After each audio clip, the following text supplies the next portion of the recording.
I'm actually amused by what's in my bag. Is there something amusing, or are you just amused by it? This is the kind of energy. Hi, everybody. Hi. I just want to make one thing clear that you think I would have learned after 100 episodes to just allow the show to happen. But I still felt like I had to beat you to hello, everybody. And you did. Yeah. You're the winner for this. What do I gain, though? I don't know. That's what I've been wondering. 100 shows. Everyone knows. Andy can write a theme song to save his life. 100 shows. And we'll have part of that in a montage tonight. Some of Andy's theme songs that... A little teaser. I'm going in with a teaser with Test Show 100. I'm getting showcraft finally. Later in the show, we have a special contributor. Our producer, Alex Brazell, put together his favorite stuff reel. I cannot believe that you have prepared for the 100th show. Well, Alex did. Well, I did tighten up his reel a little bit, I have to admit, but with his permission. Even without his permission, you would have It's not like something he worked on for weeks. It was like last week I said, hey, I'd like to know what your favorite stuff is. Yeah. And it's mostly he loves the nonsense, it seems. like wordplay? No, the nonsense. You'll see when we play. Okay. So happy anniversary. Happy anniversary. Well, it's not an anniversary. What is it? Well, it is an anniversary. I guess it's not an anniversary because that implies year. It's a milestone. It's a milestone. Thank you. We're becoming Sunday morning AM radio. I don't see the difference between... Here's the thing, though, Josh. Now, the thing that people don't realize is that we got to 100 episodes. And you know why we got to 100 episodes? Because we never stopped. Syndication. We wanted to get syndication. Finally. What do you think the syndication deal is going to be? First of all, what's the podcast syndication market like? It's rich with opportunity. At 8 o'clock? It's a guy who... At 8 o'clock, it's a guy who analyzes all the episodes of Good Times. That's right. We're on after them and before the Facts is Life podcast. And Talking Dead, Talking Live. Now, this is the 100th episode. Yes. So do you think, let's look, I would just like to see how many bridges, not all the way through, but how many bridges, a couple of bridges every once in a while we can mention that I burned. Probably Chris Hartwick, right? Did I burn that bridge? I think I said during I think you did at some point. I haven't gotten any calls from him at all. Yeah, well, I think he's been a little quieter. Points. Well, what happened with him? He had some... I know he had a thing, but when he came back, I haven't heard since then. I think he sort of got off social media. So I can make fun of him again. Sure. That was the most painful... Don't think for a second he doesn't check social media. Don't confuse. Oh, great, now I burned the bridge. Fantastic. But... He opened for us that week that you opened for us as well at Largo for Cinematic Titanic. Oh, yeah. I don't have a memory of that, but I know that he's does stand-up. Okay, now we shouldn't talk about. I think you took a shot at him on Fitzsimmons, which will probably come out this week too. So that's where I think I took a bigger shot. I'm guessing that's the one. That's the one I'll pay back for. To him. Not so much this one. I know where I could remember where I said negative things, and so now I'll be able to locate them all. Right. I don't know what I'm doing. Yeah. Do you want to talk about the first episode now? No. I think it's on your mind, so I think we should. Okay. Did you just listen to it like an hour ago? Yeah, I just listened to it earlier today. So it's fresh on your mind. What's your thoughts? First of all, I'll tell you. Go first. Well, first of all, I had written down my thoughts, and then here's a typical. After 100 episodes, I've made a lot of progress in my life, and I even talk about it. In the first episode, we introduced my mental problems. Yeah. At top. Is that the episode where I thought I got... That was, and you were going like, I'm going to admit it here. I have these problems. I'm going to harp on it. I wish... I think I even said something like, we won't be talking about these things again. Maybe. Because you had said something about, you got a lot of mileage out of it. But here's what I noticed. I noticed my first impulses, my first reaction is right away. You said about 4 things in the first 2 minutes. I never knew you said. Right. And so I could definitely tell that I was not listening. Yeah, I could too. And then when you would say, I would listen, but I was definitely... There was a lot of jokes under the radar. that I made. Yeah, you had a joke right at the 1 minute in. 1 minute in, you had an excellent joke that I didn't even hear. Those were some of our earliest comments where I caught that joke, Josh. I caught that joke, Josh. Yeah, because I was also, it's very hard to listen to. Let me say this. It was very hard to listen to yourself. I mean, I am not amazed that you edited the show because someone has to do it. But it's not easy. It's not easy. I don't think it's an accurate way for me. Like, I kept listening for how bad I was going to be. That's not a good thing. Yeah. You weren't bad. I mean, it wasn't that different. It wasn't that different. From what we do 100 episodes later. But you're different. I would say you're more different now than the show is. And yes. I'm not talking about a better listener, don't get me wrong.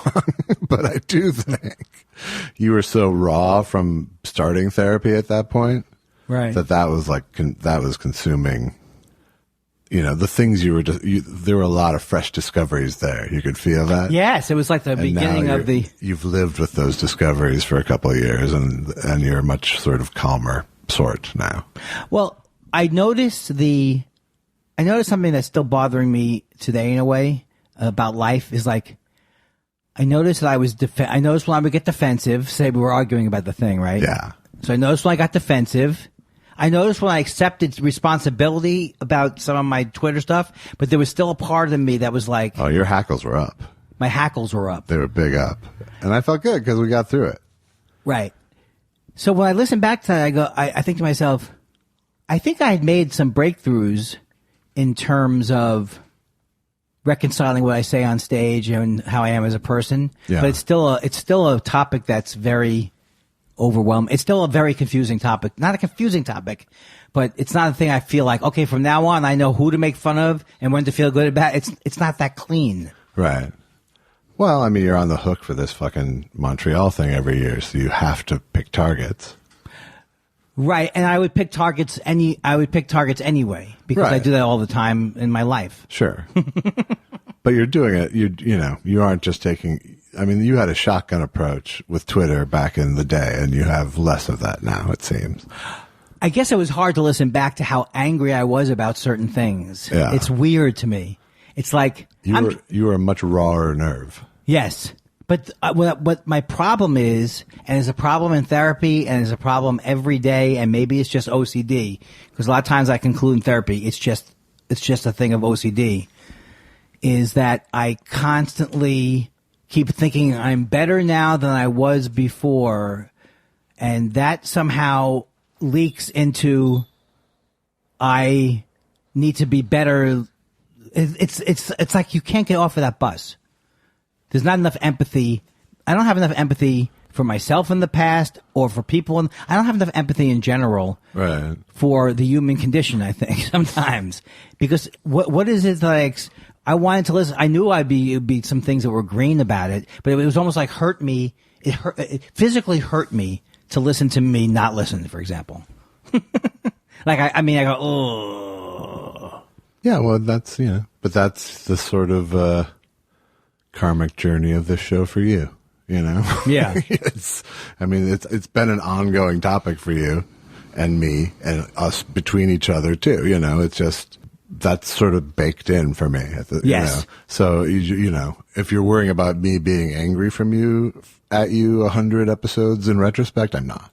No. I think I was way more worried about what your opinion would be back then, even though I kind of dove in with a little bit. I wasn't super defensive. Like if we really had that discussion, like you had just brought that discussion up. Right.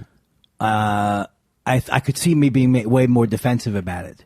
But like a lot of things that I heard you say that were true things about whatever it is, what do you expect to get from it, whatever. Right. I couldn't hear that in the moment. Yeah, but within a few episodes we had gotten to, you're a bigot. Yeah. Well, that's the thing. It never does end. I'm not a different. I was just testing the turf to see like where I could go on that show. It's like because I was, I was obviously trying to ask sort of more, not superficial questions, more provocative questions to you.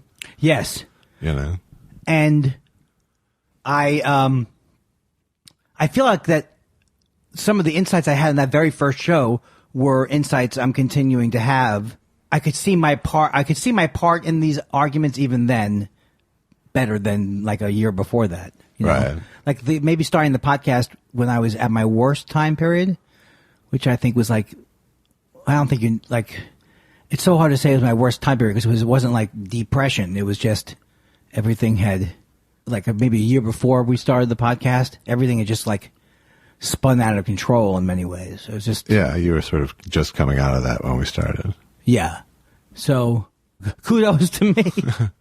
But I do keep struggling with this thing that's so frustrating to me. And it was there in the first show, which was like, except it was more annoying in the first show because I really couldn't stop saying, how long have we done now? Right. And what did I just say? Well, So- that was the theme of many of the early shows. What am I talking about? Yeah, a lot of that. Yeah. That hasn't changed. I still am losing. No, but I can edit some of them out now. I know. That's true. I didn't hear, I didn't focus on any annoying sound like, or anything like that. That's good. That you don't it felt like you didn't make too many edits in the very first show because I didn't. Because you didn't have No, much it to took edit. me, and it took me a few episodes to go, oh shit, I'm going to need to edit this. And then we lost episode 2 and we had to redo it. We lost episode 2. Yeah. Or we lost it. Yeah. The second episode is only like 40 some minutes because we had to redo it because what had happened was I had used the memory card that came with the recording thing and it was just like the tester memory card. Oh, I see. And So just stopped. Yeah. It got filled up. Yeah. And I didn't know that was that early in. That was our first. I think we've lost 3 episodes along the way. If anyone can find them, that would be a great. Russia, if you're listening. Anyway, there's no way you can listen back to something that was at your first thing without being able to say, I gotta relax on listening to myself. So maybe I'll get better at listening to myself, but it's still kind of hard. Right. But then again. And the first episode. Yeah. But then again, I think since you have no recall of conversations generally, it's the only way you'll hear what the fuck you're doing. Well, that's true too. Would you recommend that I listen back to all? I think you should listen every 5 or so, maybe. Yeah. See if there's any arc happening. Because I have to listen to everyone, obviously. That's the thing. It's hard. Some weeks it's really hard to have the exact same conversation over again. Oh, God. When is it easy? But I feel like, I have to protect us. Yeah. Well, I was very aware of trying to listen. That was the other thing I was doing then, which I still do now sometimes, but I'm more aware of that's what I'm doing. So at least I don't go, what? Now that My turn? Okay, so you tell My turn? Yeah. No, you tell a story about getting into a fist fight. And I feel the need to stop the story every 5 seconds. How old were you? How tall were you? Were you a fighter? Did it happen outside? Was the lighting a factor?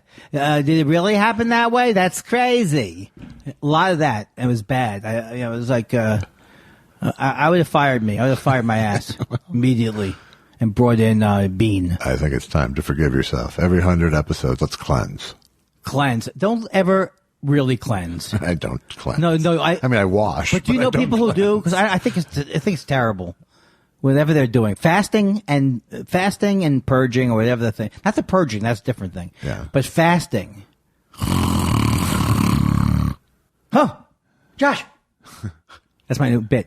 Oh my God, where am I? It's not a new bit. What do you mean? Although I don't think there was any snoring in episode 1. No, we kept it pretty close to the book. And it seemed like we were almost going into Mr. Weinstein. Yeah, the seeds were there. You could see it going. Yes, yeah. We spent a minute and a half on whether you were J. Elvis Weinstein, Yeah. J.E., and I'm telling you, it made me. I put that right on my interviewing reel. The thing that's amazing is how long it's been, in a way. It is crazy that we did it. I mean, not that we're done, but I think we both had enough sort of self-loathing and self-doubt that we could do something that was so routine-based for so long. Yeah. And I think that you even said why, the geographical ease of it, how close we were. Right. I thought that you should do a magic act because I thought Lucky was outside. I let her out once while you were talking. Wow. I really couldn't be, I couldn't be a Columbo for sure. No. I couldn't be MacGyver. You couldn't even be a Colombian. I'm not really laughing at that. I beg. This is my new thing. I noticed I did some too much laughing in the first show. I'm going the opposite way now, even if I want to laugh. Good luck with that. Talking to me. Hello. Make me laugh. Go ahead. Okay. Okay, you got me. See? It's not so hard. I'm Tim Conway. Hee-haw. Hey ho. Hey ho. Hey ha ha ha ho. Come on, they're still classics. I still get requests online for the thing. So how was your week? Do you think we wrapped up the memories? More may come up as we go. And but the one thing I do want Keep in mind, coming up later on the show, Alex Brazil's Fun Reel. Why would that sound like Forrester Brooks? A Fun Reel. My week was well. First of all, I was very excited about this. I just stop lying. I was looking forward to this show. Yeah. I couldn't figure out what our assignment was, and even the first time you texted it to me, I'm not good with what do they call when you initial everything up? See on the and TSP. Yeah. Yeah. So you said TSFH9 number 1. TS number 1. Oh, that's Thought Spiral. Huh? Or test show. So then I made these notes. I had such great notes, and I left them at home. Because what happens is, I said I was gonna surprise you and be early, or not early. They'll forget that. I was gonna be here at 9. Yeah. And April Fool's. I didn't do an April Fool's joke with you. No. Oh, by the way, before I came in here tonight, April Fool's brings out my fear of bad acting, so be careful. Okay, but I found out that most of your friends died of a cocaine overdose tonight. What? Yeah. What? Your close family. I'm kidding. JK. That's pretty funny. Now, are you doing a crying person, or is that a laughing person? I have done April Fool's pranks. Have you?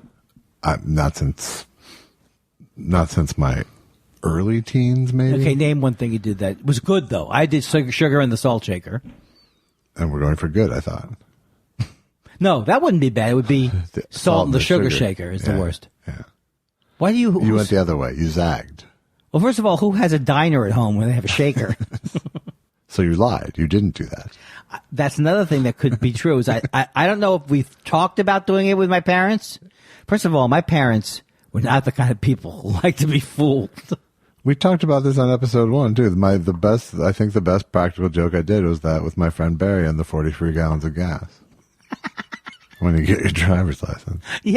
Yeah, because you went, and then you had me going with it too. Yeah, exactly. Amico. Twofer. Because of brand loyalty. Oh my God. Now, I think there is a program like that. Now, every time I fill up, and I do a lot. No, it sounded completely reasonable. Yeah, it did. Don't they ask you? He do felt you want, so screwed, though. They ask you for a number when you fill up, right? They what? They ask you for your Vons card, or they ask you for your... At some places. At some places. Yeah. And then this last place, they go, you want to sign up? And I said, no, I don't want to sign up. I can't stop thinking about all the points I could have gotten. You can go back. Do you know what I use points? You know what I use miles for? Points! I use miles to, I'm coming back from Indianapolis. Yeah. And I upgraded I upgraded to a first class ticket with miles. That's the best use of miles. It's the only use of miles as far as I'm concerned. I didn't even know that I could do it. I mean, yeah, I used to do it all the time. But they've made it harder. But the thing is, I was reading somewhere, don't allow your points to like sit there because you're thinking you're going to collect them. You never know what's going to happen. No, they expire now. Oh. If you don't do some action on your account. So I'm trying to think of it. There was 2 takeaways. Oh, there was 2 things that I took away that were pretty funny, I thought. From the first show? Yeah. Okay. One was your massive paranoia about mentioning pot smoking. It was hilarious. That was so weird. It was hilarious to me that if anything registers a change from episode 1 to 100, it may be that. What do you think my hesitation was? You weren't legal yet. It wasn't legal yet. So you're still under the radar. I remember how excited I was. Still covert. It didn't start till 2018? Yeah. Speaking of which, no, that was water you were choking on. Oh. It sounds like it. a joint, but there's no joint here. There is no joint here. He's not going to accuse me of what he normally. We would lie about it like in episode 1. I would lie about before I started doing podcasts, I lied about everything. That's not true. He did. Is that like a Monty Python? Yes, huh? No. Yeah. And what was the other? Did you do both takeaways? No, the other takeaway. The other was, I think you should rule, it was my joke, but it was about you, pre-traumatic stress syndrome. Why wait, really? That was a great joke. What if something doesn't go wrong? That was a great joke. Yeah, I think it applies to you very well. I think you should use it. Oh, okay. You serious about that? Yeah, I don't think it works. But you could use it. Yeah, but it's perfect for you. Okay. And for me, it's, I don't come off as worried. That's true. On stage, really. Do we ever decide who's going to take, are you going to do that joke? Or I'm going to do it. Which one? I was watching the Emmys and... I think it's in this montage that Alex made. Oh, okay. So what is the last thing you just said I should do? Pre-traumatic stress syndrome. That's a great one. Oh, my act is coming off the hook. How's the... do we wrap up the topic? The show. It's never changing, right? It's not going to change ever. No, you said it would change if I listened back to the first episode. That somehow would be better. Yeah. One thing I wanted to say is that you had more of a resilience when I didn't listen to anything. Like it didn't bother you as much as it would a couple episodes later. You wore on me, is what you're saying. I think that you didn't realize how bad it was going to be, and then it got more annoying. Maybe I thought I could change you, but now you can't. Real love, you can't change something. You really can't. Yeah. So I had an exciting, fun week on the East Coast with Tom Segura. I'm not going to do what I used to do. Well, just sitting and nodding silently isn't a conversation either. You know what isn't good? What did you? Did you? Well, how about some fucking sincere interest? How about that instead of your self-conscious nodding? That's not helping. I'm not talking. I'm being good. See what I'm doing? This is so scary. That could be. I would watch that scary ventriloquist movie. I don't know what the monster is exactly. Look in the mirror, my friend. Well, the helicopter ride was fun. It was fun. Yes, absolutely. You're lying to me. Something went wrong. Nothing went wrong. It was really awesome. Did you come back? We took lots of selfies and giggled about the fact we were in a helicopter, and then we were in New Jersey. It was fantastic. Why were you in the helicopter? Because it would have taken a really long time to drive at that time of day to New Jersey for the gig.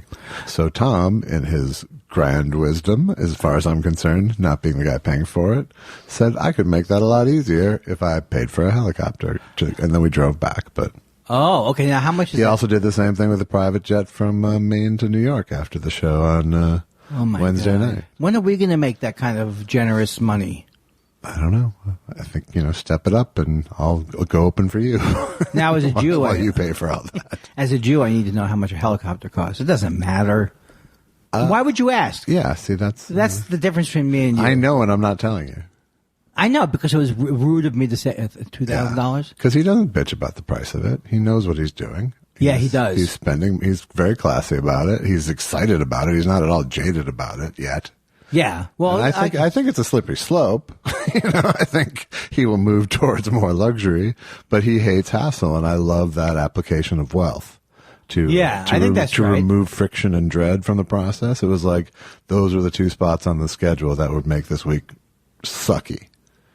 And he could fix them. Because it would have been long, long drives. Yeah, long drives and long, Were they colleges or what were you playing? No, we were playing theaters. Oh. We played in New Haven as a college, but. And how big was not Yale, unfortunately. The other college. The better one. Oh, God. I think the coolest show was Westbury Music Fair on Long Island, which was super cool. Indoors, though, right? Yeah. Is there an outdoor one there still? There isn't, no. Was there ever one? Or I don't think it. Well, I think that venue was called Westbury Music Fair, and now it's Westbury. Right. How many? But people? that was the venue that like Rickles would plug on Carson and Joan Rivers, and I remember it from when I was a kid. So, and it was in the round, and it was. I think they closed off one thing because for some reason it's more expensive to stage fully in the round. Okay. But and it just played great because it's. But you couldn't work on stuff for the album, though, right? Or you could? I mean, I didn't. Yeah, I did. I worked on. Yeah, I did my material. Therefore, I was working on stuff for the album. Oh, that's right. I fixed a lot of bits over the course of the week. A lot of spots that tags that weren't as strong, or I found a lot of. Are they? I polished a lot of turds this week.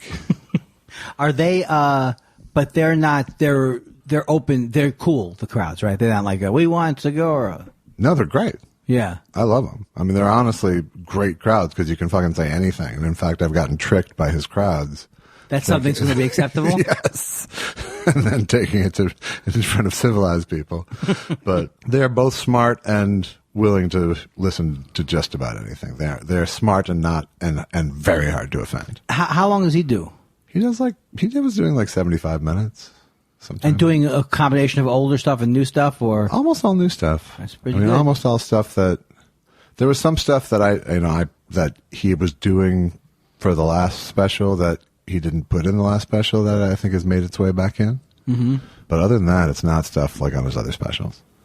Right. I didn't know he was getting ready for. I was just wondering, is he getting ready for specials, or is he doing a combination where?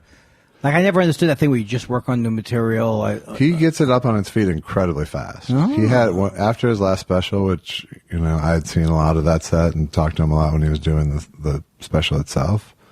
I worked with him a couple months later at the Ice House, and he had about 45 minutes ready to go, of new stuff. That's amazing. So he gets, He's prolific. He is prolific, and he, if you give him a tag, he'll try it the next show. Yeah, let's go. You guys have a great relationship. I don't know what I'm talking. I sound like a bad National Geographic or something. It was very nice of him because I specifically said, "Hey, can I do a week close to the album?" And he readily said yes. And then it was a fun week, and he treated me very well. So is he on? Thanks, Tom Segura, who will never listen to this podcast. But how do you know he doesn't? No, he doesn't. But does he go out a lot on the road or not, or just what? He's going out a ton this year, and then he'll probably won't go out much next year. He has a kid, right? He has 2. Unbelievable. See, these people, they have lives, they had a career, and they had kids. In fact, and his wife's at Acme this week and I'm there next week. And what am I doing? In fact, when I say this week, I'm there this week, people. If you're listening to this in Minneapolis, St. Paul, come out to Acme this week, Acme Comedy. I'm headlining. I'm doing my album on Wednesday and Thursday. This is a very important thing. In fact, I think you should promote this during this podcast. I think I just did. Sketches. I like comedy. So, what's next? I forgot what you're doing next week, though. I mean, not real time. Now we're back to fake time. Fake time. I'm going to Acme next week. Fake time. When you hear this podcast, which comes out on Mondays, you should be getting your tickets for Minneapolis. Why are you confusing it? It's not even that I confuse it. I managed to cheapen it. I managed to make it sound worse than you said. Just try to promote something later in the show, mister. I don't know. I'd like to. Early on, I blamed it on the fact that I could just because you can't get your album out. Well, interesting you should bring that up because we finally overcame the last legal hassle. There's nothing blocking me. I'm glad you know that thing that's been keeping me from doing it, right? Right. Totally worked it out. There's no problem. Excellent. Yeah. So that's behind me. What was it? It was like so emotional. I don't want to talk about it. But when my album does come out, do we know what your album's called yet? No. No idea. Okay, so you're accepting. Sorry, I didn't mean to shut you down, but I don't know yet. Do we know what This is like the third week you've asked me. So. I know it gets old, but I don't ever listen back, so to me it's fresh. Right. How about now? Why don't we take up valuable air time now and come up with it? Do you have our next assignment? Do you have any ideas for assignments? This is what they're doing for Maddow now. This is the whole Rachel Maddow. Every time they do a promotion, do I know enough about this? What am I trying to find out here? Is this true? Am I on to the right part of it? Have I said it the way it is? And that's the whole 30-second commercial. You had quite a spiel rolled up there. Did I get it right? You did. Did I sum it up correctly? No. But would that make you want to watch somebody if you just? No, it wouldn't. I'm answering every question. Right, exactly. Okay, what in fake time? What are you doing next week?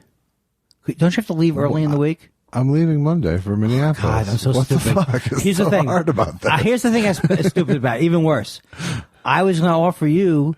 I said, you want to do a spot in the show that I'm doing at the Pleasure Chest. Have you done the Pleasure Chest yet? I haven't, no. Okay, but it's on April 9th. Yeah, I'm gone. So the week that would have been good to get more gigs would have been this week. Yes, it would. This is my way of saying I didn't do a good job of that. Did you put me on that show and now I have to cancel? What's that one? No, I almost did, though. Okay. I almost put you on. I almost did. And I was, what is it about this day that doesn't work for me? I am doing 2 shows at the Improv this week, though. And when they can't go back in time and see them. No, I'm telling you this for conversation's As a real person. sake. As a real person. Yes, in preparation. Are you doing the lab or the real? I'm doing one of each. I'm doing the lab on Thursday and a late, it sounds like probably a very late set on Friday. On the lab? No, in the real room. In the real room. Not the real Why do room. we say the the bigger real room? Isn't there any place? The main room. I did find a good pizza. I'm afraid to say names of anything anymore because I don't want anybody near us. Okay. I'm getting tired of our food choices in this area. Yeah. One thing that helped me is I've walked. Will you just fucking cook something then? You say it with a laugh, but it's a very sad thing. I don't do much cooking. You should. Why? Because you can I'm then behind you on don't everything. have to spend $100 to get things that This disappoint you. It's not the cheapest way to go. The ordering of the food with the delivery charge on top. There are some nights now where it's like I'm going to order something. Or I could just make a sandwich and not spend $50. So you get into the same rut that I do. Oh, God, yeah. I get into the rut of I don't know what to get at the supermarket. I'm so tired of all of my various snacks. Right. For the first 20 years of my life, I could eat pretzels and be happy. Oh, these are the greatest. Who came up with these? Yeah. Now I think of a snack. You can't eat. Nobody eats any of the snacks I want to eat, which are carbohydrate based. We're not telling you what to do, though. No, but late at night, I should have many choices. I should be able to have a. You know what? Late at night, you shouldn't be eating. I know. You're right. It's a good point. Oh, boy. Tough love. Bad baby. for you. Tough love. Tough love. You'll blow it up your CPAP. I have a new pillows, just the nose pillow. See, when I listened back to this first show, Josh, I said to myself, that's not me now. And it's me now. It's just you're a little less tense. Well, how have you... But you're reverting. How have I improved? That's what I was going to say, yeah. I have improved... Why do we have I don't know that I have improved. Why do we have to improve? I don't know that I have improved that much. I loosened up a little bit, maybe. Yeah. But I also... I don't know. I think I was trying to... cause trouble. I was trying to be a little more dynamic at the beginning. And now I'm just like, it's part of the week now. So I can't be anything but myself, really. You know what? That's all we want. That's all we want. I know. I spent years trying to be. You know, Andy Levy was sickened. He said he was sickened by me singing hello. He said it did violence to him. Hello. Now he's planted a grudge seed that won't go away. No, he can't be in the hate pit. So how about let's talk about Alex Brazell for a second. A lot of the listeners don't know him. That's right. He's the... Brains? Yeah, I think that's strong. Brawn? I think that's strong, too. Is he the Briz of our show business? He is the Briz in show Briz. Alex is the producer of the show. What that mostly means, I would say, is I send him the mixed show. Yeah. Already you're demeaning him. Well, I mean, we talk about on the show what I do. So I'm trying. Well, he doesn't have a chance to say what he does on the show. Right. So I'm speaking for him. Right. So Alex then masters the show. He makes it sound a little better. He takes out some more of the noises we make.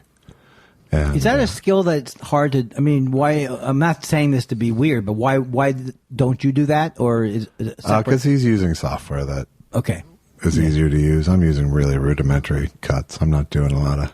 I mean, it doesn't require a lot of fancy, but right. he can see the whole sound spectrum and pick that stuff out. That's good. So yeah, I'm bullshitting. But, you can't even compliment and let it go. And he makes sure it gets delivered to you. To the person at home. Yes, he's the one who uploads it for us, has it streaming to all the places it needs to stream. That's good. He's our partner in bringing you Thoughts by Early Tweet. He also is a funny man, and he also is a very New Yorkie. He is. I also met Fanny Cohn on this trip.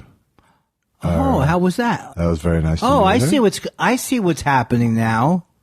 you're doing things without me. Yeah, well, that's the problem. Yeah. That's the Where was her fingers office?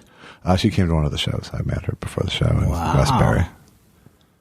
And I met Luke Hawley, a thought spiraler in Jersey. Oh, that's cool. Anyway, so Alex Brazell has to listen to each show. He also logs the show so that if we ever need to find where something was, he sends me a... That's a lot of work, my young friend. Yes, so he listens, he masters, and as he's doing it, he's jotting down these logs that we started doing after that first best of show. Oh, so he does each hunk? And then he sends me that, and I do the descriptions of the show. Somebody is working. That, he posts it. That's the process. That's behind the scenes at Thought Spiral. Anyway, that's boring. But Alex isn't.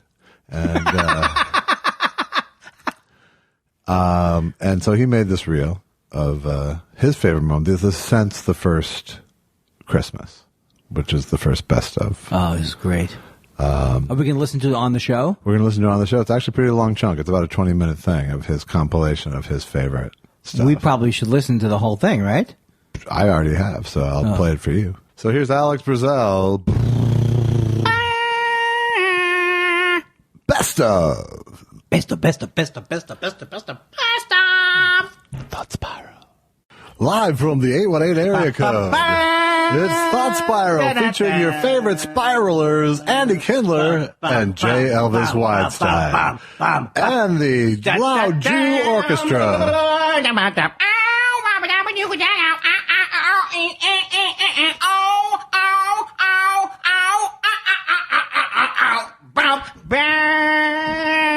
Okay, hey, everybody. You have to stop.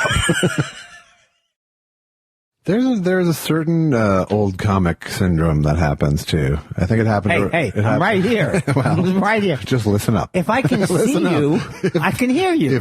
Talk to your doctor if any of these symptoms apply to you. Ask your doctor if retiring is right for you. But there's a thing, and I think with the old jokes around town. Go. It was implied. Okay. Old man syndrome. It's just this thing of it's the faulty logic of I was funny, therefore I am funny, and therefore if I say it, it's funny. Yes. Robert Klein kind of went through that. He just, everything he said was first thought theater. Everything. Who came up with first thought theater? That's mine. It's so cool. I use it all. First thought theater. Yes. When I put that on my album and cut you out somehow, wow. Yeah. Well, I didn't know about the restless leg syndrome. Yeah. Do you have that too? Probably not. I don't think so. And so I have to keep a pillow in between my legs. Okay. When I sleep. So your legs Aren't you could rest. sorry you asked me? I know, but I know just the pillow you should put between your legs. Oh. That'll take the life right out of your legs, the My Pillow. Oh. Restless legs? Try getting some rest there with the My Pillow. Your neck goes, and you're gonna want to wash it. Your neck goes, It's not good. It's not good. Your neck goes, oh, I see that. Yeah. And look at your head's going down right there. That's not good. That's not good. You'll wake up and you'll go, oh, my head was down all night. I love the way he says, I even tried memory foam, as if there's more than 3 or 4 varieties of I pillows. tried memory foam and the curve didn't match my neck and it probably won't match yours. What a negative guy. Doesn't he claim that he's a positive American? I tried memory foam. Well, he doesn't talk that way, right? He talks Minnesota-like. Oh, yeah. Oh, yeah. Hey, choo-choo. And you know what that sound means, Andy? That means you're going into your Dennis Miller. Miller on the sixes. What if we record? Hey, there's a lot of traffic on the 405, Cha-Cha. Careful. There's a SIG alert. Hey, we'll be back at 12 after. It's Miller on the sixes.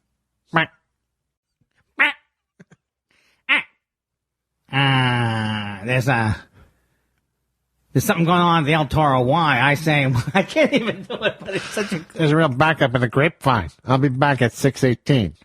This is Miller on the sixes. Hey, Steve Miller on the sixes. I'm resentful of foreigners. Steve Miller on the sixes. Some people call me the space cowboy, Chuchi. Some call me the gangster of love. I'll be back at 6:42. Beep. Hey, I'm Dennis Miller. I don't like foreigners. Beep. On the sixes. I don't like people... I'm Dennis. It's Dennis. Hey, hi. You're like leaving Dennis Miller's answering machine message now. Doop. You're Dennis. Love your new show. Hey, you got Danny's voicemail. Leave a message at the back. Yes, Dennis Miller. What you teach dancing lessons? What kind of dances do you teach?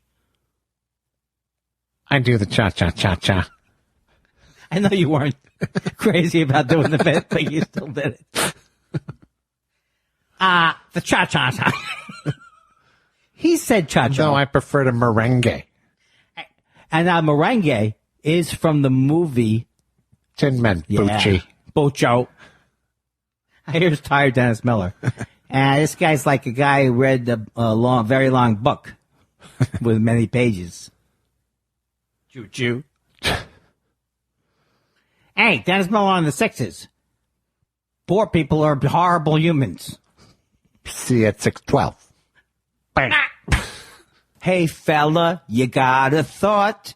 Does that thought wanna spiral? Hey, fellers, it's another week of the Thought Spiral Show. And here's your host, Josh. Amelia Fox has a request. Foster Brooks as the Price is Right mountain climber. I would never climb a big rock like that. You can fall. I'll give it a try. Yeah. Yodelity, yodelity, yodelity,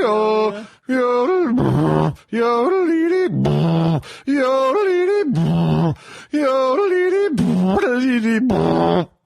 Is that close enough?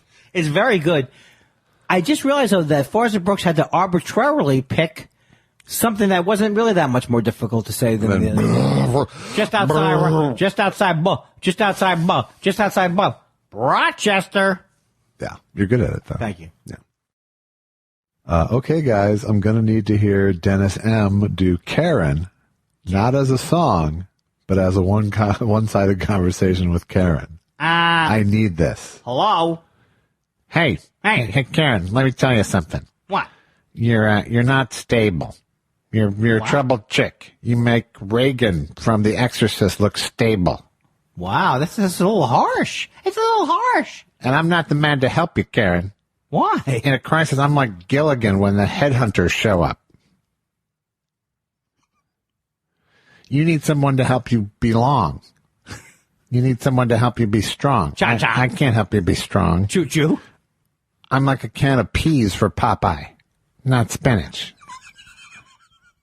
He had to tag it with not spinach. Is it time for Old Jew Man Medical Corner? Yes. Okay.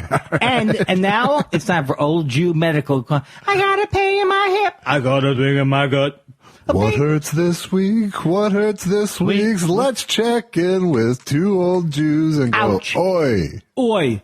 Oy vey. All right. One of the listeners turned that into another hit song. Hit Thought Spiral song. What if I repeat what the line is? Okay. Will you teach it to me in Australian? They look like dress pants, but they aren't. They're yoga pants. They look like dress pants. They look like dress pants. But they aren't. They're yoga pants.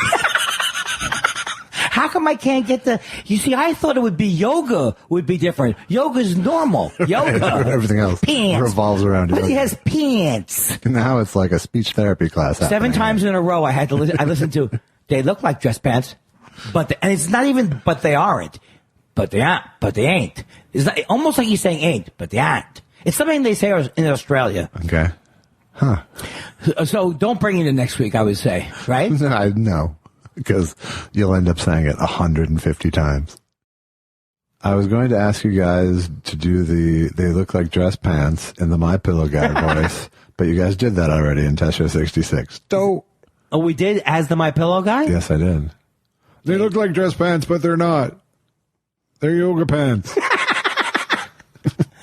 They look like dress pants, but they aren't. They're yoga pants. They look like dress pants, but they're not. They're yoga pants. I can't believe, though, you still drew the line at me playing that clip on the show. Yes. They look like. They look like dress pants, but they're not. They're yoga pants. Oh, you're getting better. We're doing ads for the yoga pants. That's all you. Every week we're doing. It's a great. You know what though? That I make fun of it. I have pants from there, and I have shirts from there that are still my favorite shirts. They look like doll pants, They look. but they're not. They're human pants. Hell, my pants. Today, and I think you know this. I woke up today. I didn't so far. I looked on Twitter, Yeah. and I find out that I'm going to be in Glendale, Arizona on Thursday. Glendale. That is fucked up that you don't know what gig you have this week. That's like the second time in a month. Is that really true? Oh, Yeah, I don't remember I was going to Seattle? Or? Yeah. Bruce called you up and went, oh, you got your tickets yet? And you were, oh, So in other words, it's not usually $500 to fly round trip to Phoenix? shit. Why don't you just... Wait, let me ask you a question. Is that the right normal price? Or is that a super saver price? I'm going for Burbank. Burbank's nice. So I'm only guaranteed, I think I'm guaranteed $500 for that. I'm staying at a hotel. Now look at this. Okay. I want to talk about this. If we can talk about it, not to defend me. I want to see if there's anything entertaining. Well, what was entertaining to me, first off, when you told me today that you had this gig coming up, was that someone asked us last week on the show. One of the questions. Hey, are you guys ever going to come to Phoenix? And you're like, I don't know anywhere good there. And I even remembered So not only did you fucking not know where you're performing next week, but you fucking slagged the club you're playing. I don't know of any place to go there. On a podcast. That was the podcast that came out last night. Yeah. That could have helped. Yeah, it would have. Hey, so if I say come down and see me in Phoenix this week, no Not good. going to help. NG. Not going to help. How much have you got into on a daily basis? How often do you use Alexa or similar? I use it to listen to radio or music. That's about it. So, in other words, you have in your computer area, you have stored a lot of music? Or you go to like a Spotify? What are you doing? I've always wanted to do boo boo play shmoo shmoo. That's all I want too. That's what you can do here. How come when I ask Siri something, she goes, I'm sorry, I can't open up that. I'm not allowed to open up that app. Yeah, different person. That's Siri. And why does Siri also think that I'm so stupid that I don't, that my problem is not knowing what to ask? Like I have dementia. Right. You could ask this. Call Bobby. That's the problem, man. You're searching for answers when you should be searching for questions. Whoa. You hit me. That got in. Boy, you are very...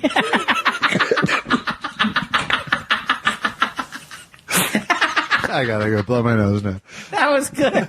I appreciated cracking you up. Now, you know, folks... That got in. I've never heard before. That got in. Ooh. Ouch. That got in is great. Oh, that's going to be coming back in my vernacular. All right, let's go to questions. Let's go Since to... I wrote a song. We're already running fat. Oh, I wrote a song. Would you like to hear it? Would I? Hey, you've got questions, we've got answers, or sometimes we seem to act like we didn't even hear the question. It's Thought Spiral. Question time. I lied. I'm sorry, I wasn't listening. Letters. We've got people who love us. They like to reach out and ask us questions. It's time for No, it can't be viewer questions. It's time for your questions. It's time. But how about this one? Hey, everybody who likes giving feedback. Maybe we don't need a song. Not so much. So question me, please. Please, please, I need your questions. I need your questions. Give it to my back. Ooh, you've lost that questioning feeling. Are you going to cut all that out? No, I might loop it. That might be the second hour. Kenny Loggins the third.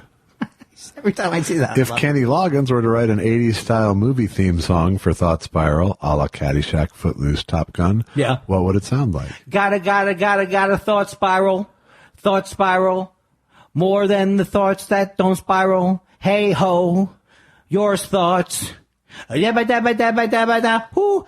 Hoo. No. I'm not well. You should probably worry about me.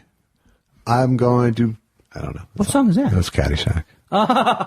Did Kenny Loggins write that song? Yeah. Oh. Oh. Da, da. Okay, this is getting worse. I'm all right. Yeah. I'm all right, yeah. Yeah, that's what I was referencing. I'm beginning to think... I zagged. You went right I'm through not that. well instead of I'm all right, you see. Oh. That's why you're the king of song parodies. That's why I'm the king of song parodies. I loved Lady Gaga and Bradley Cooper. Yeah. I loved them. I thought I wanted to be right in the middle of their menage a trois. Yeah. And I wanted to take the third verse. Sha-sha-sha-la-la-la-la-lo. Sha-la-la-la-la-la-la-lo. Sha-la-la-la-la-la-la-lo. La-la-la-lo. I read today that their chemistry is actually doing a tour. That's a great joke. I think the song is great. To me, better that than this Mary Poppins thing with the Mary Poppins and I'm back again. Hula hoo hoo ha ha ha. I'm Mary Poppins and I'm back again. I brought more sugar. You got medicine? Or my other idea is to put on a chorus line at a Gelson's and just, you know what I'm saying? I can do that. I can do that. Here's the meat aisle. God, I hope I get it. I hope I get it. I hope I get it. My favorite one, you told me the Rent, that's the greatest musical. 6,045 second minutes in an hour. 4 million hours in a I can't pay my rent. What's up with the rent? I'm really getting nervous. The rent's coming soon. Is that one of the songs? Yes, right after I just got my blood test. Wait, is that a joke about... Just move on. Okay. Lease with an option to buy. Lease with an option to buy. Hey, landlord, what you trying to do to me? Or any songs in the Rent like that? They're all like that. Hey, landlord, what's your problem? I remember I do this. First of the month. First of the month. First of the month. It's time. I did this. Here's my impression of people in musicals. I don't have to sing that well because I'm the neighbor's wife. I'm supposed to be a regular fella, so that's the way I sing. See? I saved that. Have I said that on the podcast before? No, it's fucking... Saved it. I think good. I would be the right person to run an Andy Kindler sitcom over literally anyone else. I think we have an idea for a show. I mean, not we. You had an idea for a show that I like a lot. It's called Andy Kindler's Handsome. Were you afraid I was going to give it up? I didn't know. You know why? Because I have no social graces. You don't exactly. Yeah. You're not dripping with discretion. No. Hey, Perush, if you're going to collect the best lines of the podcast, you can't do any better than you're not dripping with discretion. I'm not going to walk home and listen to a crime podcast. No, you're not going to walk home. I know. Because it's dark and something spicy might jump out at me. At Clay T1000 says, Something spicy. Lou, come see my... Lou, have you seen my new collection? I'm not going to look at your... Lou. I've fallen for this before. No, it's just a regular picture. I'm Lou. not going to look at your pictures. No, it's a National Geographic. Oh, okay. Oh, I'm a bad boy. Stinky. and that is it. Wow. That is the Alex Brazell collection. It's like a long I said, cut. he likes our nonsense. I don't think I've ever listened to all of my singing before. Yeah. And I can see why people are upset about my voice. That was fun. It was actually meant to be an intervention. It took me so long to figure out where the live studio audience came from. Yeah. But then because my mind's like a razor trap, I was able to put it together. Well, sort of. No, I got it wrong. You said Minneapolis. What was wrong with the Minneapolis? It was the improv, then? yeah. Yeah, it was the improv. Well, Alex, thank you very much. Now, I don't know. You're going to include the whole thing. I say go for it. It depends on what the thing. Okay, sure. Fine. Yeah, what you just heard, they'll hear. Okay, it's a little long. It's a little long, I know. Why are we cutting? Why are we worried about the length? Because how much do people want to hear from Had us? we been better before we played that, Yeah. I go, yeah, it's long. Oh, I was thinking we wouldn't be able to wedge any more material in after the opening. I know. I think the fact that there's no fanfare, that people don't know that we did I mean, I think we need a PR push. Well, we have a week.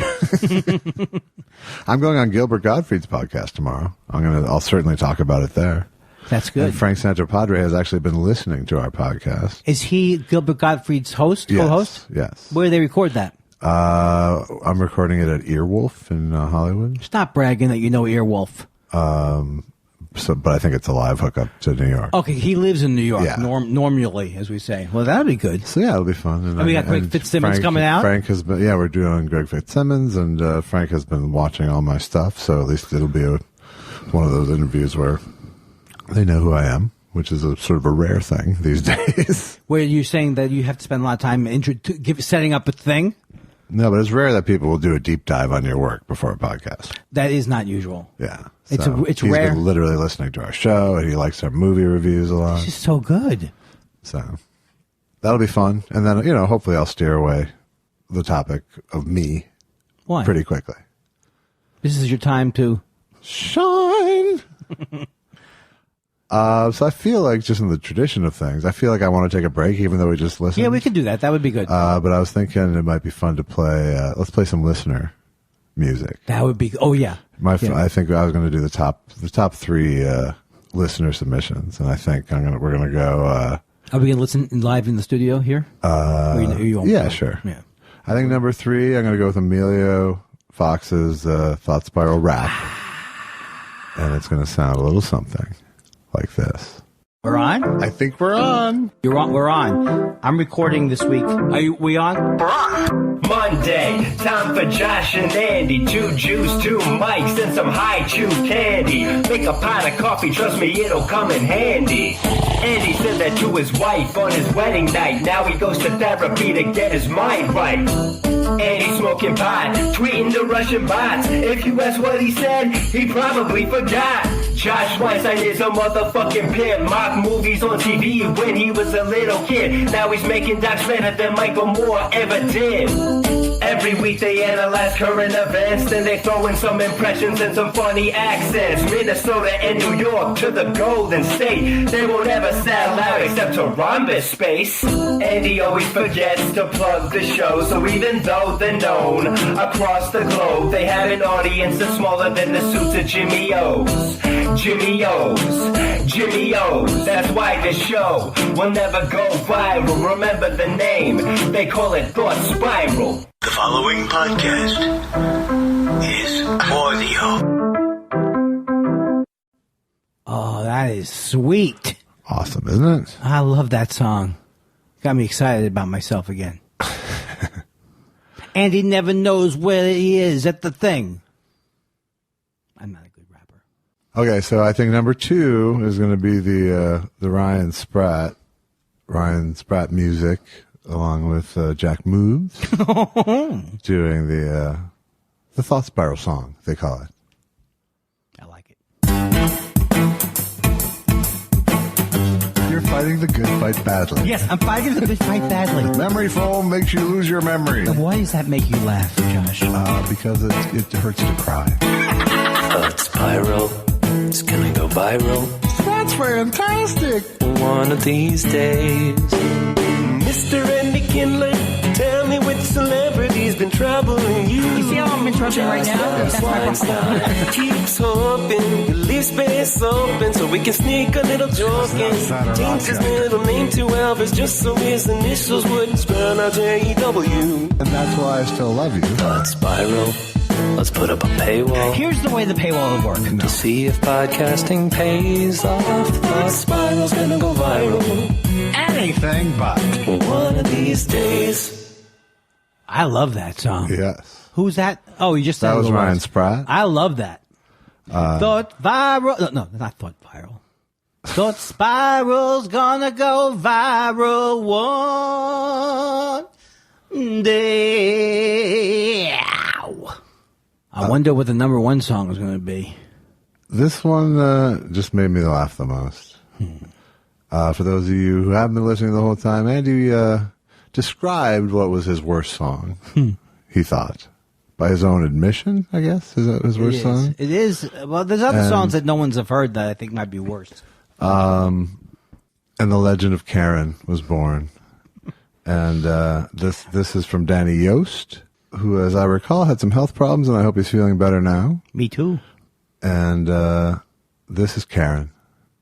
I wanted to be someone who was known for writing the greatest songs of all time, for having a voice that I liked. Karen, don't waste your time on me. Karen, don't waste your time on me. Can't you see? You need somebody who will help you belong. You need somebody who will help you be strong. But Karen, that person isn't me. Yes,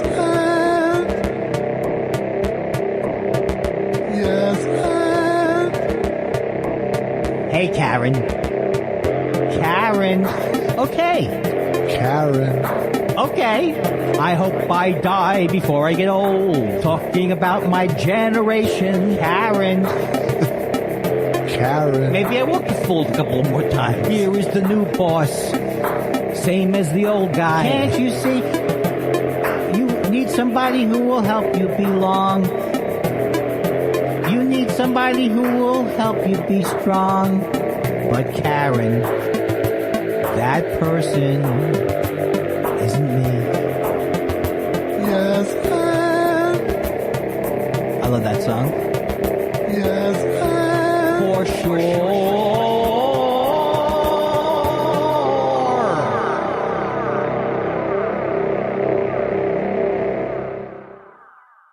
I love the sound of For Sure continuing on. Yes, your second worst song. For sure. Oh, that was great. I don't know. That might be my favorite. I don't hate to choose between my children. But thank you for everyone who's sent in stuff that both has been played and not on the show. I apologize for any rejected submissions, but a girl's got to have his standards. What the hell did that mean? It's like a backhanded. Maybe you didn't get it. No, that's very possible. Yeah. But I don't, again. What are we going to do? Whose show is it? It's an, I wish I had input. I wish you did too. Oh, you mean on air? Anytime. You mean even off the, like an idea that I would send any in? Any sort of assistance, any sort of anything. Maybe I brought some pretzels over once. Yeah, that helped. So should we take some TS? Sure, I would love to. TS 100? I was just thinking that, should I have prepared you a cake? It wouldn't have hurt. It wouldn't have been a sin. Could it? You know what? I'm going to start bringing things to the. I hear your message now. I'm just going to start bringing foot warmers. And I get in the mood for a hot dog. Everyone in the mood for a hot dog? Oh yeah. But you eat them then, right? Not always. I don't quench every sausage thirst. When I was a young man, and I would have go in the streets of New York, I'd have a nice hot dog. I'd be afraid to have that now. Would you I don't really? know why. Nah, the germs are the same as they were in 1972. So I shouldn't be afraid. No. How do you know if it's a good truck? They have a truck. I'm not putting it down. They're calling it Chicago Pizza, but it looks like someone's van It's a squash little truck. I've driven by it. Yeah. Have you eaten from it? I ordered once. Yeah. It is not, the only thing in Chicago about that pizza was it took me 15 hours by plane to get over it. It made me windy. But if you ever, if you haven't gone by that truck recently, it looks like it really does look like it now broke down, and that was the only thing you could think of, was to sell deep dish pizza. It's natural. It's natural, deep dish. Lars J. Oz says, let me be the first to congratulate you on Test Show 100. Too late. Oh, sorry. Woohoo. 100, no question. Well, that's cool. That was, he posted that on July 9th. Truly. Is that true? Yes. How'd you keep that? Because I went to the latest and went all the way down to the oldest. Oh, that's amazing. Mark Thompson, son of a Tomp, says, thank you, Josh. Thank you, Andy and Josh, for your podcast. It has been an enjoyable 100. In honor of the occasion, I rented a tux to wear while writing this tweet. Only one request. I want to hear more from Ted, Josh's Airbnb guy, in future episodes. I don't know him. He put a reference. It's from Test Show 98, and even I've forgotten it. It's two shows ago. I know. Is this a guy who rents out his apartments for the B&B? I don't know. I don't remember the gag. I'm sorry. Hey, look. If you guys want to know what he's talking about, and you probably do, since it was just 2 episodes ago, but I had to listen to episode 1 today. It's all a blur. You have now. so much then on I your just plate. listened to the Alex's best of thing. It's what? That's the second- How do I remember? What do people expect from you? So I'm sorry, I can't listen. I can't grant your request, Mark Thompson, but it's at the 133.29 mark of Test Show 98. I might do it. So. I might do it if everything falls through. M. Ledsome from England I love says, M. Congratulations on making it to Test Show 100, guys. Thank you for making me laugh each week and giving me the "is it spicy" moment. It still makes me laugh. Makes me laugh saying And it. M is a fan of also Mystery Science Theater Yes. 3000, and I spent time with her in England when I went over there, when I was a big smash. Did you hear what a big smash I was? I did. You know what? From you. Well, it's amazing, Josh. They keep saying, when are you coming back? When are you coming back? You know what they said the most is we love his interviews. We love his snappy I'm email telling you, interview banter. Let me tell you something, England. Next time, you got to start writing your own articles. You want these comics to come over and also write 500-word essays? Clean it up. Guy Incognito says, guys, congrats on this momentous test show. Since we asked so much of you, do you have any questions for Guy Incognito, Yoshi Yamamoto, Perush, Stand By Your Man, Mad City Architect, Michelle Wisecarver, Shecky Flopsweat, He and Mark Thompson, or Tom Tom the Tom Tom? Yes. What's the appeal? Why? What makes you keep coming back? I have to, but you? Well, I don't know. See, I don't want to get my head filled with sugar plum fairies. That's but what this episode is going to be, I'm afraid. Yeah. It's a celebration. It's a celebration. But if I started to talk about why people listened, I'd probably start trashing myself in the middle, and then they wouldn't want to listen. Okay, then we'll move on. Daniel Wade says, over the years, there have been a lot of top 100 of all time lists. Do you have a favorite such list? Well, I think my favorite list. I have 100 favorite top 100 lists. It's not even a list I care about, but it just happens to be the top 100 list of comedians as thought of by Comedy Central at some point. Yeah. That infuriated you? It didn't infuriate me, but I read that list because I know a lot of comics. Did you make it? No. No, but I think Gallagher was like 85 or something. There you go. So what are you trying to do? What am I trying to say? The comedic Mendoza line. Maybe, I guess if I had to pick blindly, I would probably be movies would be good for me. Top Like 100 the movies. AFI? The Something AFI? like that, yeah. All right. I'm not saying it's like, I'm not get up in the morning and see what the new BuzzFeed thing is, if that's reference. Dan Bolmgren says, after 100 episodes now here on Test Show 100, Josh and Andy, what are some examples of things you have most learned about yourselves since beginning this journey? Thanks. I'd like to say I've learned to listen better. I don't know. I've learned more about myself just from, I don't know. You take it. I think you've learned how to have a friendship. Well, that's true. My therapist said that. I think it's true. Yeah. You've learned to trust me in these 100 episodes. Even when we even got past the what do we call that? There was a few fights. The traumatic drive to the Doug Benson show. Yes, that was the latest big What fight. else did we fight about? There's a few along the way. Yeah. Mostly me, and I think there was I pushed you, I think, on the Twitter thing later in the series again, and you got pretty fight backy. See, and I think there was the fight when we were writing the first State of the Industry address, where you felt it was more of a fight than I did. I was also... You were just squealing with discomfort.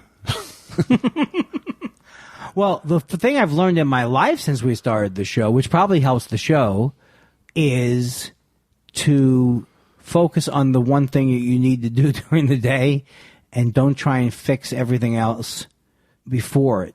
So that helps me on therapy. It helps me with the podcast. But it's still, I still want to be able, here's what my dream would be, is to be, I've got 7 topics, 7 podcasts worth of topics to talk about. This is my dream of how I would be. Just ready for everything every day. But I'm never going to get that good. 3, maybe 3. Johnny Nonsense says, congrats on Test Show 100. When my band has a bad rehearsal, we would have a good show. Have you experienced omens or have any superstitions or habits when it comes to performances?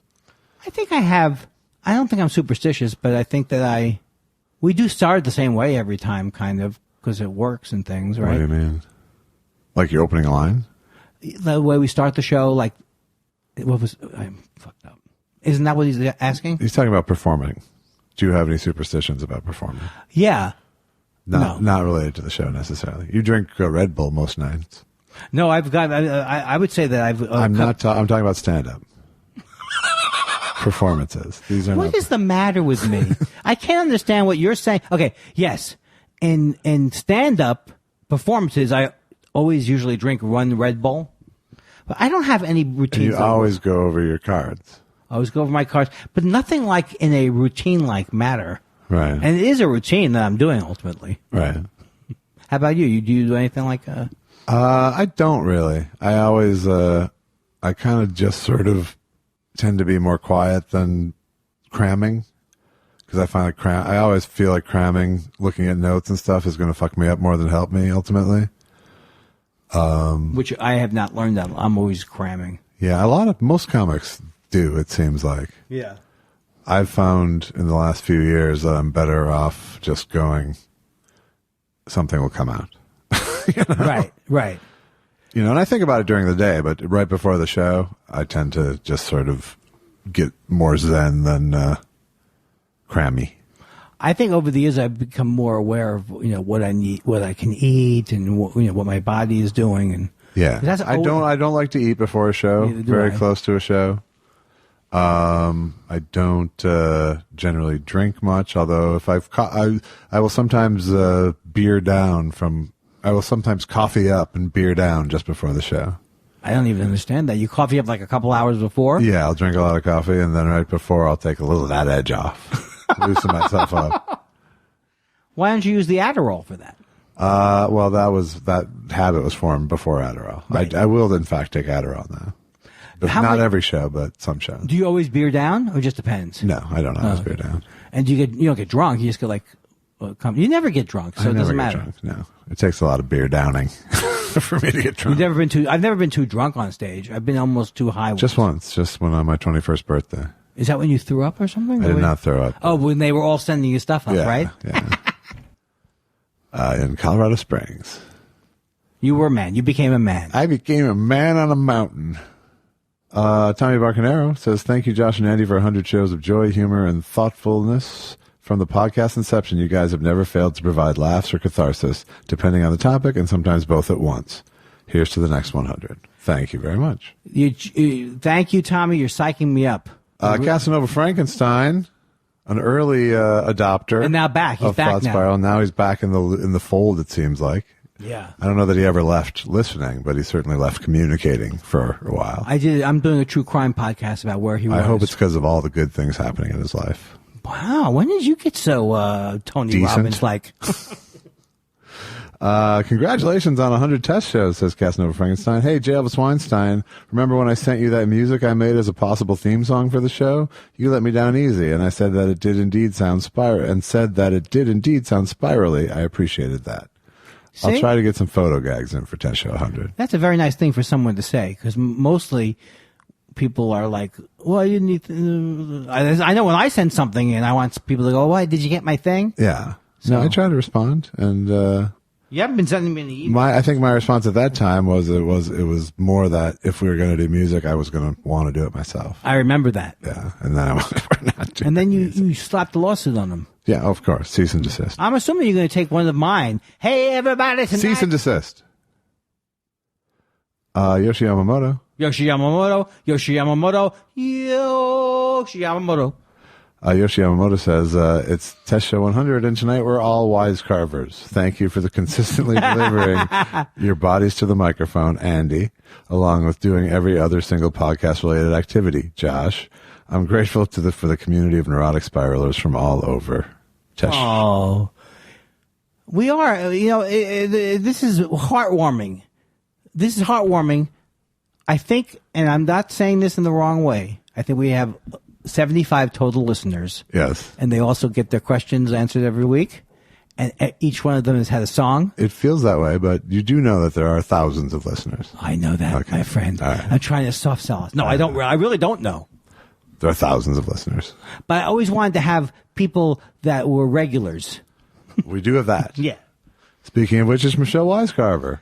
Would be great if you guys do a live show and we true spiralers. See, true spiralers. That's the what thing. you're talking about. I'm not talking about the people who Could just attend. no bandwagoners. Maybe when Ledsome is here to see the Mads, we could all wear our Thought Spiralers at Spicy shirts that I hope are in production. And where does Michelle live? Congrats on 100 guys, and thank you. Is she in England? No. No, she's in Ohio. Is That's my right. recollection. Because M is in London. Yes. Thank you, Michelle. You have gotten me through dark periods. I found that when I've read emails and I've been depressed, it does definitely it cheers me up. I know it's a little narcissistic, but when people say, sometimes you wake up in the morning and you don't think anything you're doing is right. Yeah. I don't sometimes. But then when I think of all the joy, Taking a break from all your worries sure would help a lot. that's David Gogo says, congrats on 100. I love you, assholes. I love you, David Gogo.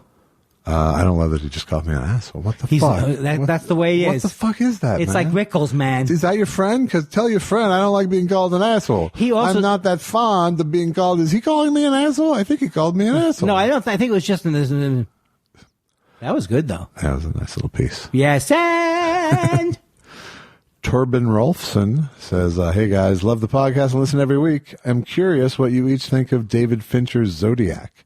I don't think I saw David Fincher's Zodiac. I'm assuming that's the one with Jesse Eisen. Isn't Jesse Eisenberg in there? I don't know. 2007. I've never seen it, and it looked great to me. There you go. And now, is this the thing? Now, I'm about to start a new true crime podcast, and it's about the Zodiac thing. They don't know. They still have no idea, right? I don't know. Oh, we never followed that one. Nah, okay. Are you a Sagittarius? Do you know how he would? Do you know how he would kill the Zodiac killer? He would go to a bar. He would read them horoscopes He until would- they wanted to die. No, he would say, "What are you, a Libra?" And he'd go, "Yeah, we're very similar. I'm also very." And then he would stab them. He only killed Libras.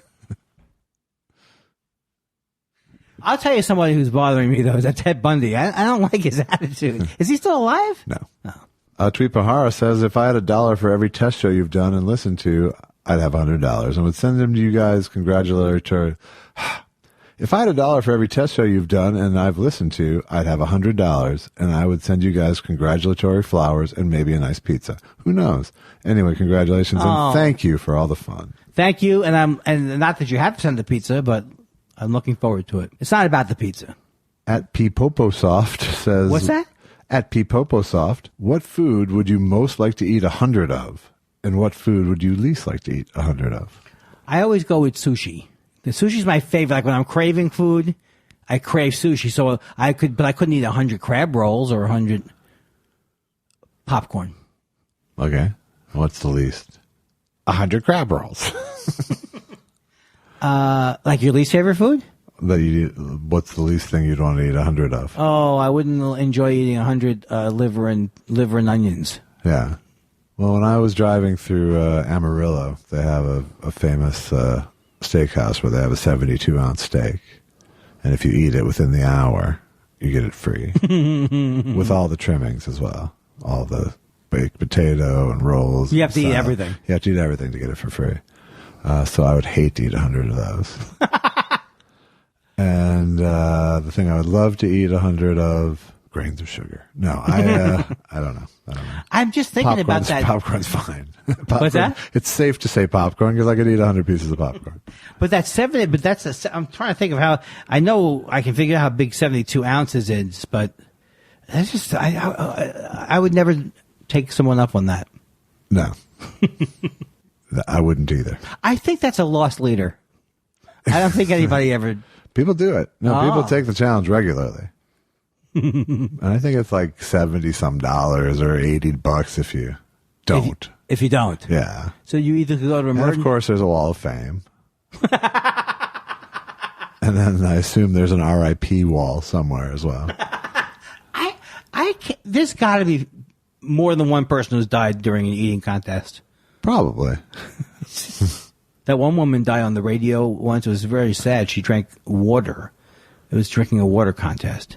How much water could you drink without using the bathroom? And you can kill yourself that way. You can get hydropoxia or something like that.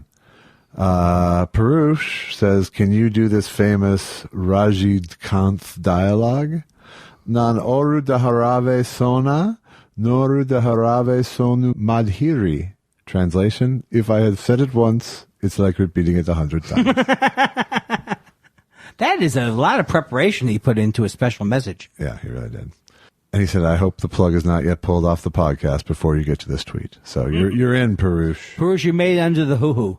Greg Kelly says, in 100 episodes, how many times do you think the snore sound has been made? Please answer as Foster Brooks. I would say at least a brr, several. And I would say it adds up, I bet, to 2 a show. 2 snores a show? Yeah, if you add that. Does not every show? I bet more. More. If you average it out. Do you really? I bet there's a 300 snore count, at least. Of total snore count. Evan Jordan says, in the spirit of Test Show 100, do either of you ever harbor superstitions, preferences, or hostility towards numbers? I.e. prefer odds evens, a certain number pops up frequently in your life, find numbers lucky or unlucky? I find them more lucky. I don't know if they are lucky, but I get those numbers in my life that I think are lucky, like the number 26. Mm-hmm. I don't want an unlucky number, and I don't necessarily buy the 13s unlucky. And I don't necessarily know that the ones that I think are lucky, but I definitely have them. Yeah. I love 16. That's my birthday. 25 stuck with me as a kid for some reason as a lucky number, but there was no, I think maybe it's because I played a lot of video games and that was the price. Stephen Elton Yates says, I want to thank Andy for the sweet email he sent when my mom passed away a year ago, and Josh for being the rudder, sails, hull, and deck of the SS Thought Spiral. Carry on, gentlemen. Oh, Stephen, that is wonderful to say. And I'm glad that I was able to be of help. Tweet Bahara says, they said humans would never fly through the air. They said we'd never walk on the moon. They said thoughts would never spiral. That was 100 test shows ago. Lou, are you getting this? Lou, are you getting this? That's fantastic. Stephen Elton Yates also asks, other than each other, what comedian would you want to deliver your eulogy? Well, first of all, I reject the premise of other than each other. Belzer. I love Belzer. I think Adomian should do it for you. Oh, Adomian. That's right. Yeah. I was thinking more like old-time classic comedians. Yeah. But Adomian, no. Yeah, he's your eulogy man. For me, I don't know. Maybe Frank Conniff.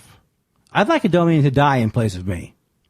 I think Frank Conniff will dance on my grave and be happy that I could never order well-done fries again. That bothers him. Oh, God, it bothers him. Do you not order them when you're with him? Oh, I do. That reminds me. It's not my job to babysit his fries. That reminds me of Tin Men. It is a very Tin Men sort of grudge he holds. It's sort of the breakfast.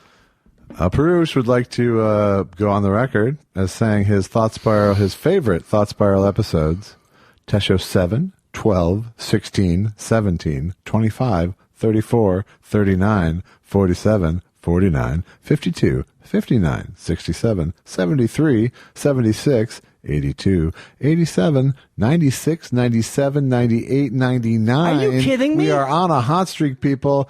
And I re-listen heavily because it's just the documented friendship of two funny humans with whom I share a lot of OCDs and social tendencies. And we caroused at, where did we hang out? Oh, you weren't there, right? When I saw Perush? Where No, we was met it? him at the Improv. He flew out with and then Yoshi before too. them I met him You met in him in Austin. Austin, I Yeah. believe, yeah.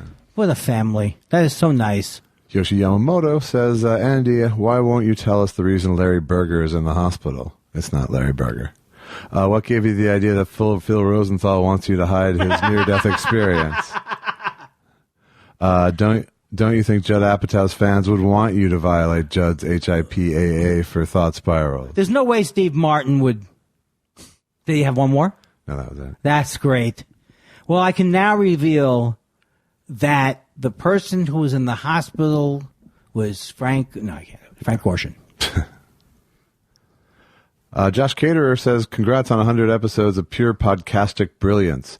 What would it sound like if Ted Knight and Dennis Miller argued about what to drink? How about a Fresca? How about a Yoo-hoo choo-choo? No. How about a Fresca? No, how about a Yoo-hoo choo-choo? That's his text. I was just giving it its due. Carrie Whedon says, so great to listen to you both talk through all your stuff with grace, intelligence, and compassion. Wow. Not to mention the hilarity. Thanks for being there every Monday. Hope you can hang in there for another 100. I think we will. How many years is that? 2 more years? I think we'll do. I mean, I don't want to predict that we'll do 1,000 shows. Oh, God. I'm very proud of us, and I'm happy that people. You know, I've said this before, but if Monday still can be the hardest day to face sometimes. Yeah. And so when you and to know that anybody could be cheered up by my whining and complaining and your what would you say you do? Yell at me? Tolerate. Yeah. Hean says, on this momentous episode, care to make an announcement about a momentous tour? God, I'd love to.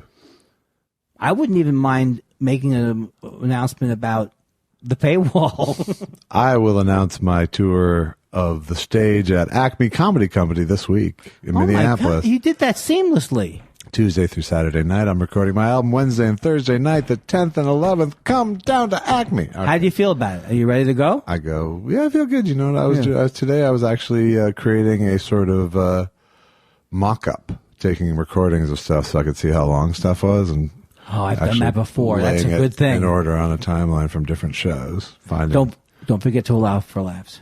They're in there. They're in there now.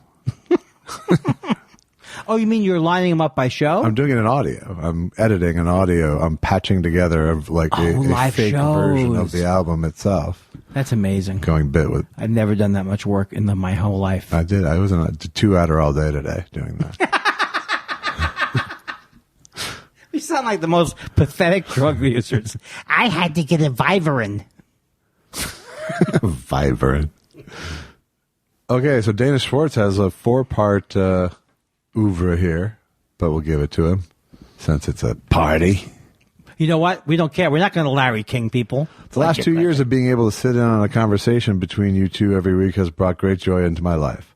I'm sure every other listener feels the same way. It's like we're each being included in a close group of friends sharing the same concept of what's funny.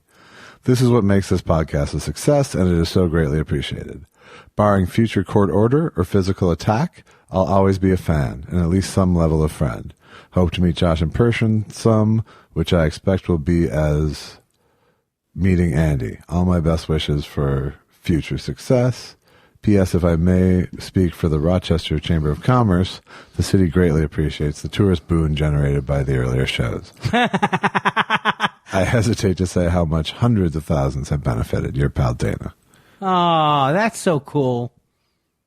Thank you, Dana. And the way you described the show, I would like to think of the show that way. Take a moment. Let it in. I think you may have elided a couple of things, though. That's a new word I learned. Elided? Elided. I think it means leave out. Okay. Like that? It wasn't a shit joke. I don't know what it mean. It was me not saying something mean. That was I'm so disappointed in myself for thinking it would be. Bilal Zafar says, congrats. I know your friend Paul Feig now. I lied to him and said I know you both, but I've only met Andy once. Hope that's okay. Fine by me if you defraud Paul Feig at this point. No, absolutely. Use my name a lot. Speaking of Paul Feig, he played drums on some of the tracks that I posted on my SoundCloud, J. Elvis Weinstein SoundCloud account. I posted a bunch of cover songs there. I can't play them on the show. So on SoundCloud / J. Elvis Weinstein, there's songs from the Burbank Butcher's Arms Band with Gruber and Paul Feig. There's some covers from the Depreciators. Check Go them out. listen. I like that idea. I think I saw a clip of you playing bass, or I don't know. Was it the Loves Me Like a Rock? I put that on Yes. Twitter. Yes. Yeah, it wasn't video, but No, there's one that's just a photo of you, and then you heard the music. yeah, it's the photo from that account. I was very What? disappointed because I thought you were going to move around. Yeah, I never do. So Luke Hawley, who I met in New Jersey, has this to say. If you had to change jobs, would you rather be a cop or a soldier? And Andy, can you tell the story you told on Hound Tall about your first erection? Congrats, guys. Here's to Undermore. Well, I probably told it here, right? The first erection is that I remember. I mean, I must have gotten erections. Shut up, Annie. Just tell the stupid story. But this is a true story from my life, is that I was like, whenever you get the erection on, I got very scared. And I went, it's up, it's up. And then my mom yelled from the other room, don't worry, it'll go down. There you go. I had those moments with my mom, too. Leave it alone was kind of, I think, the answer. Well, they never explained it to us. Well, what would be the point? Yeah, how would they say it? Yeah, if you're that young. You start getting little boners before it's a sexual response. I think that's what this must have been. Yes. It was like, oh my God, do I have some kind of a built-in Swedish Army knife attachment? Swedish Army. Swiss, knife. I meant to say Swiss. Pipopo Soft, the One-Wench Rebellion of 1590, also known as. I know Andy hates They're Coming to Take Me Away, haha, and with good cause. But do you guys have any other feelings about Dr. Demento and or novelty records in general? I like Dr. Demento. It was one of the things that reminded me of when I first moved to LA. I listened to a lot of it. So I was always, and in fact, I think I've said this, he had a contest for the best song.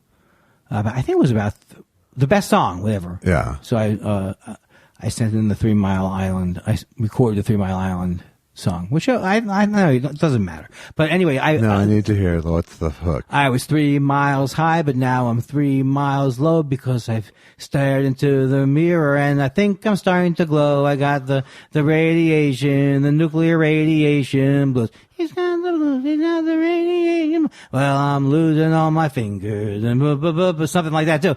And then my favorite line was, my 3 eyes are crying because my mom has been exposed.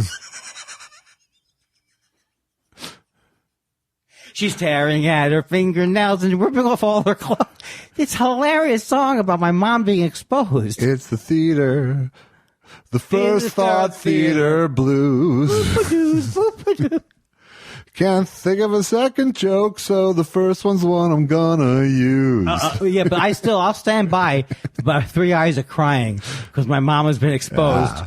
I'll stand by that lyric. Okay. You stand by that. But what did you think? A picture of you in that joke. What did you think? But you didn't have Demento, maybe. Yeah, I did. I loved him, and he went to high school with my father, so it was always had that extra sort of. Did you meet him at all, or never met him? I've tweeted back and forth with him. I posted a picture, his high school yearbook picture on Twitter before. Oh, you must be Mayor's son. Yeah. Oh, was he a nice guy? He sounds like a nice guy. I think he's a nice guy. Yeah. Is he? So he's obviously from that area. Did he start the show in that area? I don't think he did. He started out here. Yeah. Yeah. But, here's my Dr. Demento impression. Oh, I'm Dr. Demento. These songs are crazy. Ooh. And now here's Mashed Potato Symphony with the ukulele. That's sort of emo Demento. That's right. Lara, Congrats on the 100th episode. Do you have a favorite stand-up album or special you've listened to about 100 times? I've listened to Mitchell Together a lot. Yeah. I haven't listened to anything that I'm addicted to. Honestly, the only stand-up album I can say I listened to probably close to 100 times. I'm going to say it. I'm going to say it. No, I'm Bill saying Cosby. It. I'm saying it. Bill Cosby is a very funny... is a very funny fellow, right?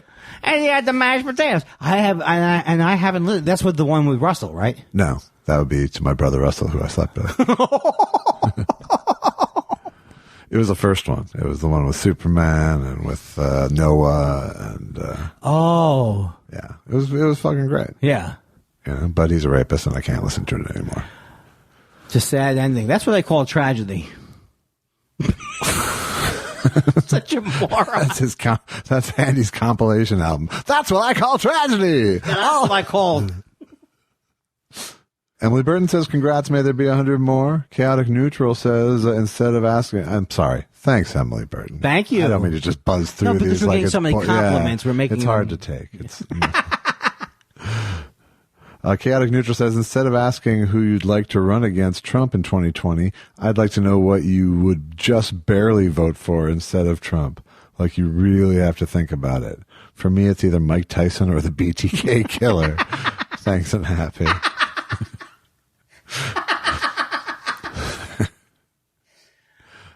Well, not that he's asking this because he's making a joke, but I do find scored on it. I do find that Beto's a little annoying to me. I don't know what it is with the Beto. His manner, the gestures are a little annoying. He moves like a 13-year-old boy in puberty. He holds the mic like a teenage punk singer. Yeah. And it's too gawky to be leadery is the problem. I'm hoping it's not going to be Joe Biden. I'm hoping it's not Joe Biden. Because I just think he's not going to. Well, first of all, anyone who's going to win, right? I would vote for Gregory Peck as Joseph Mengele before I would vote for Donald Trump.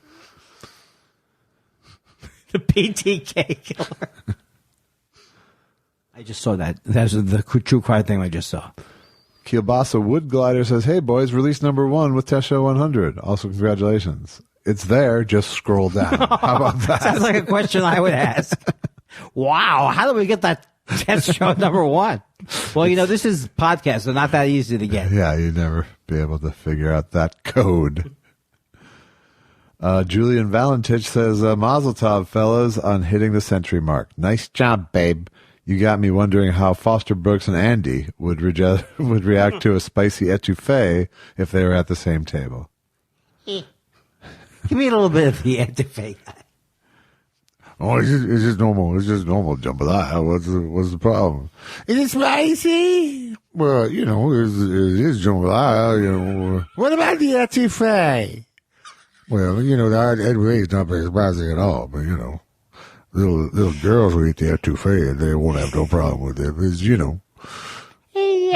maybe I could pour some milk on it for you or something. I don't know. Etouffee is it spicy? We make a white rice. But Foster Brooks, I don't know. I think I want to. I can't do it. The jumbo. I'll have the gumbo. I'll have the go. Give me some jambalaya. It's just unbelievable how the joke really has no inherent logic. Gumbo. CJ wants to know, can I be a fan of Andy and Ricky Gervais asking for a friend? Of course. This has come up a lot recently. You did have a little weekend thing. I did. I wanted to. Here's what I said to myself. There's 2 things that are happening. I said, I'm going to cut this off before it becomes a problem for Monday. Yeah. And the other thing is there's something about how they send things now. Yeah. You don't see everything anymore. Well, because you blocked him. No. What happened was I unblocked. No. I went to see what was happening. Right. And he had unblocked me. No. You're the one who blocked him. Because I saw his tweet. It was like, he's someone who used to write me a million times, and then I didn't respond to him ever, and he blocked me. Right. So I blocked him. Then I came back and noticed that he blocked me. Yeah. So then I know it said something about it that he had blocked me, and then he unblocked me. All while saying he never. Right. Yeah. Are we going to go see Afterlife together? But it is really silly. What's ridiculously hacky of his people is the "Who's Andy Kindler?" as if that's a jab. And there's like hundreds of people going, "Who's Andy Kindler? I don't know. Tell me who he is." Like you'd think you'd see the first 100 people have already said it. And think you're going to still score with Ricky? With, "Who's Andy Kindler? I don't know. You're the famous one. He just joined." Andy Who is another one, too. Yeah, exactly. I tweeted about that today. What did I tweet? I forget what I tweeted. I said it's easy to mute them because they all have the same joke. Stand By Your Man says, many thanks to you gents for lots of laughs, things to ponder, and wonderful comedy, movie, and music recommendations. Congrats on making it to Test Show 100. For the Thought Spiral New Year, I'll ask, how has the pod enriched your lives? Well, I go back to the friendship thing again. It's enriched our friendship. It's cured. Well, you know what? It really has given me a thing, maybe not the first time, but a thing like, it's been a while since or maybe never since I've done something like this, where I did it and kept doing it. All right. So that feels great. And it also feels challenging because I don't think I ever, quote, master it. Right. And I think I'm going to, if I have a good week. Right. It's enriched my lives in many ways, I think. And subtracted very little, Yeah. It's taken up some time on some weeks where I didn't want to do it, but that wasn't that big a deal, But it's, it's product, and that makes me happy. I don't mean to cheapen it by calling it product. No, but I know what you mean. It's being out able there. to put something out every week and be consistent about it makes me proud and makes me feel like I'm fulfilling my mission in part. And even on slower weeks, to know that I at least am putting that in the world makes me feel better.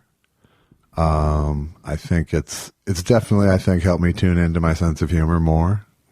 I think it's probably made me more confident as a speaker of comedy. I think it probably got me to wanting to do an album again. I think it definitely got me that movie role. So, I don't know. I decided a few years ago that part of what I just need to do is start putting my vibe into the world instead of everyone else's. Yeah. Curating other people's vibes and seeing what happens from that. And this was definitely a big part of that.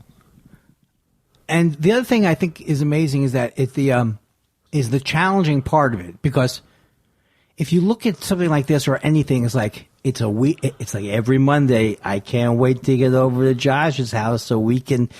It's not like that. It's not like a. It's a job at this point. It's a job. It's a job. It's like, but a good job. It's like when my dinner with Andre, I always think I love when you go out for dinner and it's got all that depth to it. Right. But the desire to have every week be that is just impossible. Absolutely. And so the challenge is kind of like doing something that you've committed to over and over and getting past different things. I think the more you do it, I just do get past certain things, and also lets me know what I need to work on too, because I can still. I talk about it in therapy all the time. I say sometimes I'm doing the podcast, it's just like I can't get off of thinking about what I'm thinking, right? And so then I get mad at myself for thinking of what I'm thinking. So it's something that is, and also I'm glad I did it now as opposed to. I was upset that I didn't do it early because I could have maybe, but now I feel like I really wanted to do it just to do it. There was no reason. Yeah, it's because everyone was telling you to do it, kind of, or everyone else was doing it. Or we're hopping on some trend that's $1 million trend. So no, I think it was the right time, just because it would have been a whole different show if you had done it 5 years ago. And also just the thing that I was able to move to this area and to be in the same area. So many things. I used to live in the South Bay. I never used to do anything because I couldn't see anybody. That would limit things. Yeah, now you're just emotionally remote as opposed to physically remote. Yeah, but it's. Jim Meehan says, Andy, how was the jambalaya? Happy. Congratulations on the 100th. The jambalaya was a little. I was wondering. It was just normal jambalaya. It's just normal jambalaya. Thank you. Mad City, and we'll finish with Mad City Architect saying, I listened to test show number 1 as suggested. It took Josh 1 minute, 39 seconds to hate the podcast. It's true. That's what he said. I hate this a minute 39 in. And I said I was about to say that. So it has been a fun journey. I think this, I feel like, having listened to 1 to 100, and I didn't listen to 1 to 100, but having listened to number 1 from 100 now, Yeah. I feel like, all right, so the next 100 we'll start bringing some more Yes. innovations in. So it's not just how was your week every week. You have to innovate because otherwise things will get stale, but there's never going to be, it's not going to ever, I don't know, it's never going to be a panel show at one point or, it's Right. always going to be in the same vein.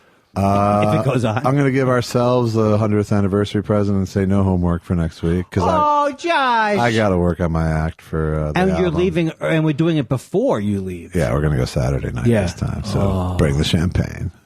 Yeah.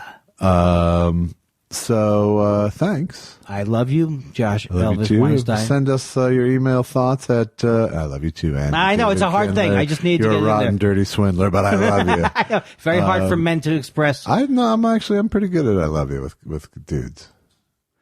I mean, not random dudes, but Right. but I would say I have a handful of friends for whom that's a common exchange. That's cool. Send us thoughtspiralshow@gmail.com. Send us Thought Spiral on Twitter. Check out our t-shirts. Soon we'll have the some It's Spicy kind of t-shirt, but in the meantime there's always 2 Jews, 2 Mics, 2 Hours. There's the First Thought Theater t-shirt available. It's quite a collection at zazzle.com/thought_spiral. And come see me at Acme if this you're week. listening anywhere in the sound of In the our- upper Midwest, please come to Minneapolis. you have to get there because it's time to care. I don't know what it turned Something into. like that. Anyway, we'll keep going with these thought spirals. This is just a number. 100's just a number. I think that is a great T-shirt. 100. Okay, I'm sorry, I'm too much into the T-shirts, but 100 is just a number. You know what?